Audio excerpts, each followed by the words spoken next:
Bismillahirrahmanirrahim. Innal hamdalillah nahmaduhu wa nasta'inuhu wa nastaghfiruh wa na'udzu billahi min shururi anfusina wa min sayyiati a'malina. May yahdihillahu fala mudilla lahu wa man yudlil fala hadiya lahu.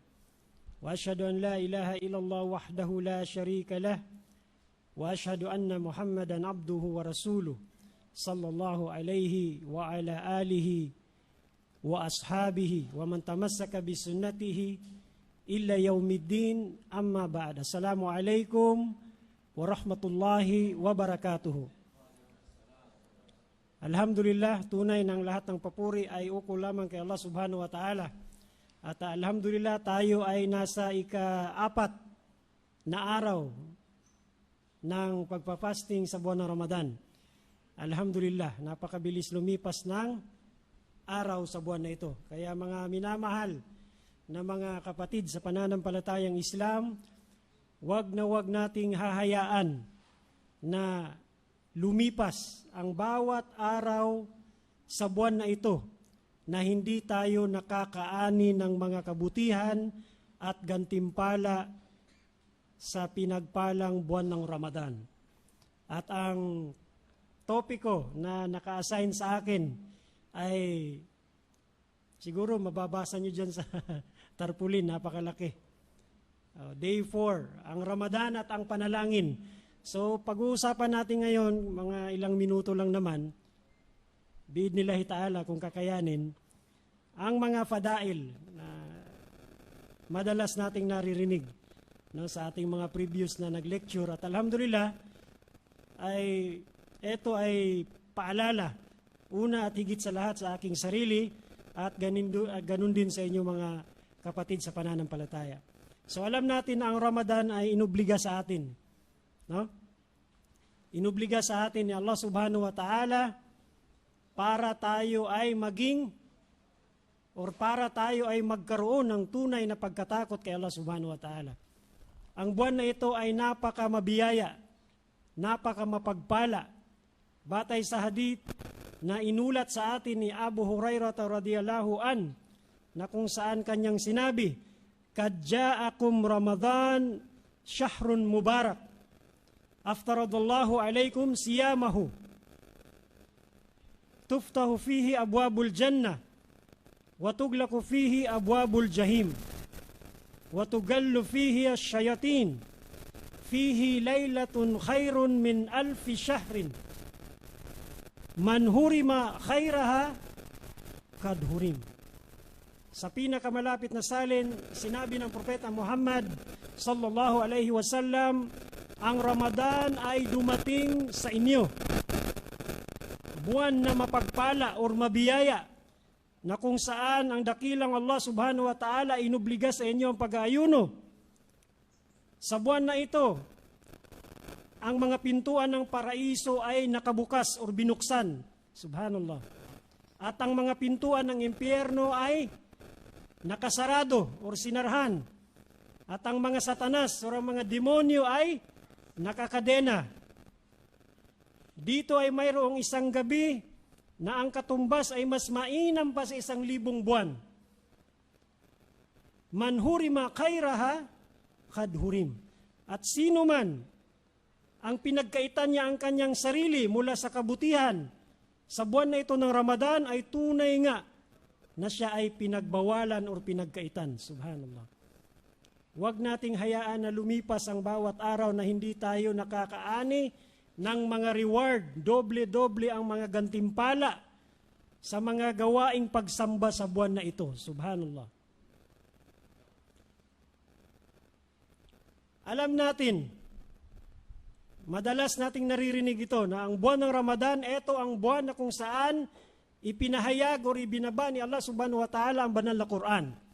Batay sa kanyang sinabi sa kanyang marangal na Quran, A'udhu billahi minasyaitanir rajim, bismillahirrahmanirrahim. Syahrul Ramadan alladhi unzila fihi al-Quran. Hudan linnas wa bayinatin minal huda wal furqan. Allahu Akbar. Buwan ng Ramadan na kung saan ipinahayag ang Quran. Ito ay nagsisilbing patnubay para sa sangkatauhan. At bilang mga malilinaw na katibayan ng patnubay at pamantayan sa pagitan ng tama at mali. Ito ang pinaka-wisdom kung bakit tayo nag-aayuno sa buwan ng Ramadan. Bukod sa ito ay inubliga sa atin. Sinabi ni Allah subhanahu wa ta'ala sa ibang talata, Ya ayyuhalladina amanu kutiba alaykumus siyam kama kutiba alal ladina min qablikum la'allakum tattaqun. So ito yung produkto ng pagpupuasa natin, ng pagfa-fasting. Ito ang hikma sa likod ng pag-aayuno. Na harinawa tayo ay magkaroon ng tunay na pagkatakot kay Allah subhanahu wa ta'ala. La'allakum tattaqun. Ito ang magiging resulta, outcome ng ating pag-aayuno. Allahu Akbar.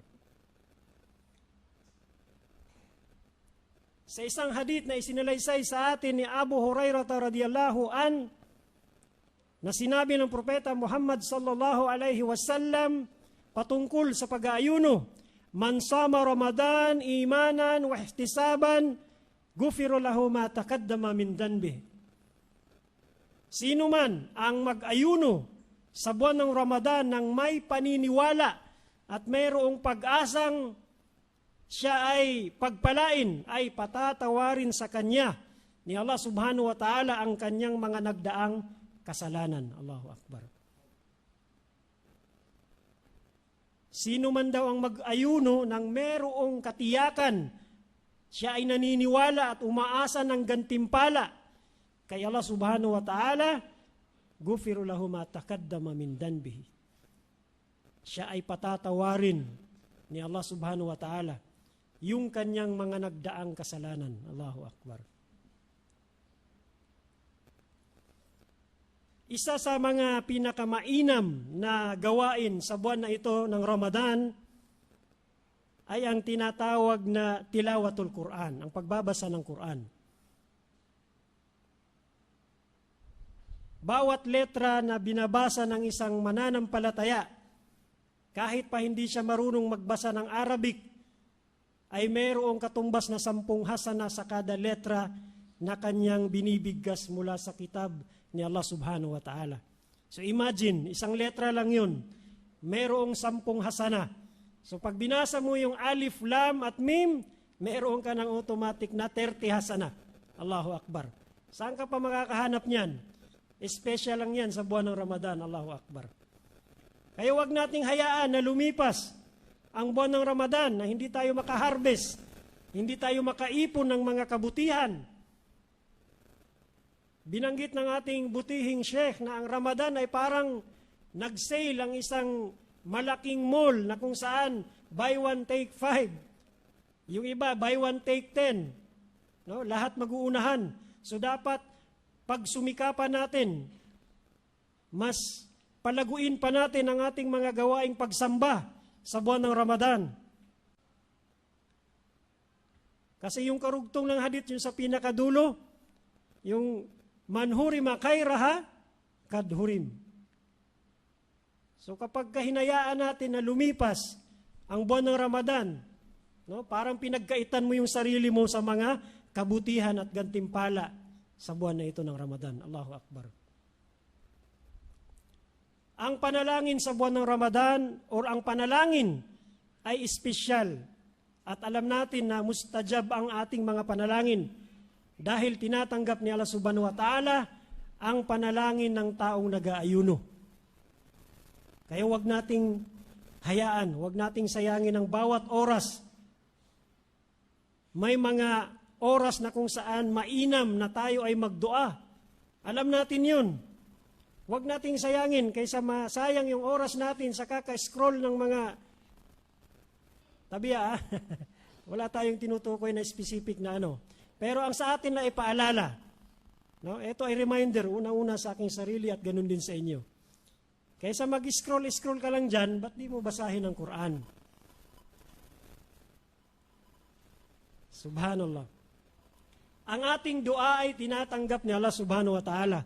Batay sa kanyang sinabi sa banal na Quran, وَقَالَ رَبُّكُمْ uduni astajib lakum. Subhanallah. Sabi ni Allah subhanahu wa ta'ala at ang inyong Panginoon ay nagsabi, manalangin kayo sa akin at kayo ay aking tutugunin. Allahu Akbar.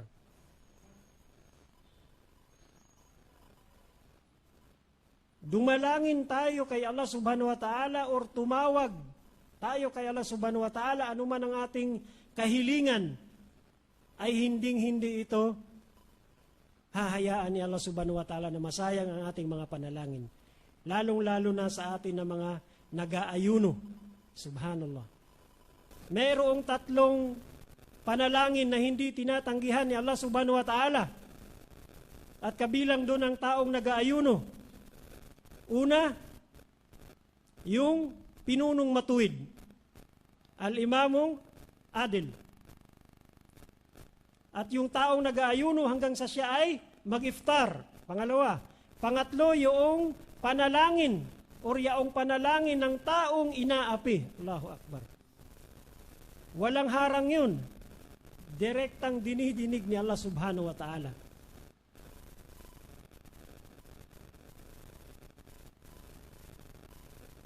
Minsan, nararamdaman natin na akala natin ay hindi dinidinig ang ating mga panalangin. So bakit ito nangyayari mga kapatid? Maaring sa ating mismo mga sarili ang problema at wala doon sa ating panalangin. No? Maaring ang ilan sa mga dahilan ay masyado nang okupado ang ating pag-iisip at ang ating puso sa mga makamundong bagay na kung saan hindi na tayo nakakapag-concentrate sa ating mga gawaing pagsamba. Kaya medyo may hadlang or medyo humaharang ang mga bagay na ito kapag tayo ay nagdudua kay Allah subhanahu wa ta'ala. At lagi nating pakakatandaan na hindi porket ikaw ay nanalangin ay tinutugon ito ni Allah subhanahu wa ta'ala, subalit ikaw ay magpapabaya sa iyong sarili at kakaligtaan mo na ang iyong mga obligasyon. Maaring nasa atin ang pagkukulang. Lagi nating tatandaan na sinabi ni Allah subhanahu wa ta'ala, Inna Allah la yugayyiru ma bi qawmin hatta yugayyiru ma bi anfusihim. Hindi babaguhin ni Allah subhanahu wa ta'ala ang kalagayan ng mga tao hanggat hindi nila binabago kung anuman ang nasa kanilang mga sarili. Kumbaga sa Bisaya pa, lihok tao kay tabangan ko ikaw.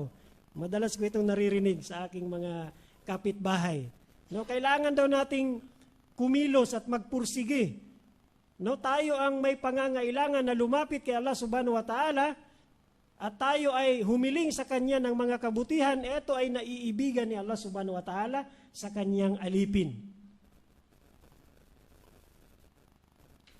Sa isang hadith na kung saan sinabi ng propeta Muhammad sallallahu alaihi wasallam, Sallallahu min fadlihi, fa inna Allah azwajal yuhibbu an yus'al, wa afdalul ibadati antidarrul firaj. Humiling ka kay Allah sa Kanyang mga kabutihan, sapagkat gustong-gusto ni Allah ang humihiling ka sa Kanya.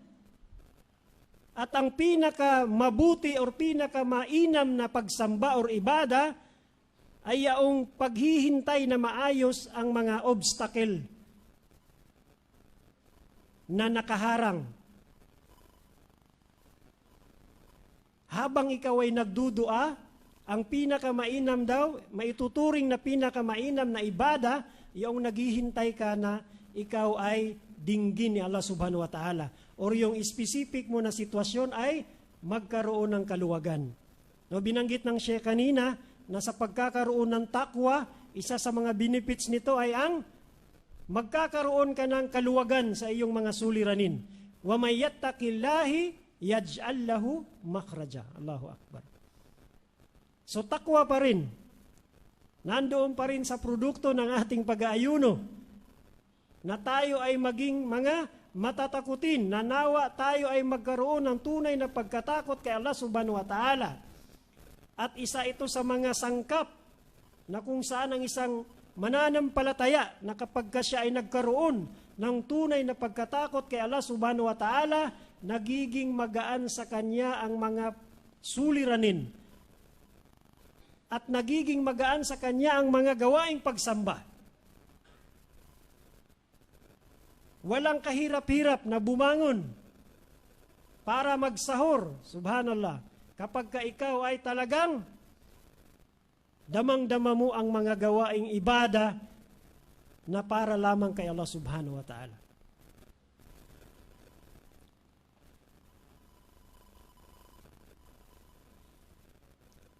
Ang ating mga dua o ang ating mga panalangin, nabanggit natin kanina na hindi hahayaan ni Allah subhanahu wa ta'ala na ito ay masayang. Pero wag nating isipin na kapag ka ikaw ay nagdua at hindi ipinagkaloob sa iyo ang iyong hinihingi o hinihiling, wag na wag kang mawawalan ng pag-asa. Na wag mong iisipin na ang tagal ko nang dinudua ang ganito ay parang hindi dumarating. No? Lagi nating isipin, wag nating kaligtaan yung sinabi kanina na maaring nasa ating mga sarili ang pagkukulang. Tayo ang nagkulang at hindi kailangan nagkukulang ang Allah subhanahu wa ta'ala. Lagi niyang dinidinig ang ating mga dua, ang ating mga panalangin. Sinabi ni Propeta Muhammad sallallahu alaihi wasallam, no, sa isang hadith sa pinakamalapit na salin, na kung saan mayroong tatlong kasagutan o kaparaanan kung paano sinasagot ni Allah subhanahu wa ta'ala ang ating mga panalangin. At ito ay nahahati sa tatlo.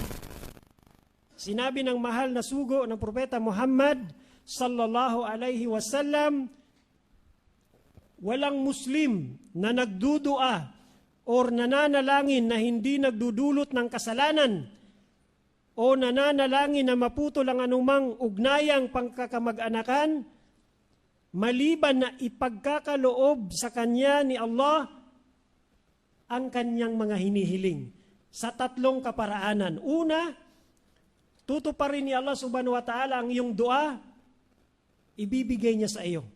Kasi alam niya na ito ay makakabuti para sa iyo. Yun ang una.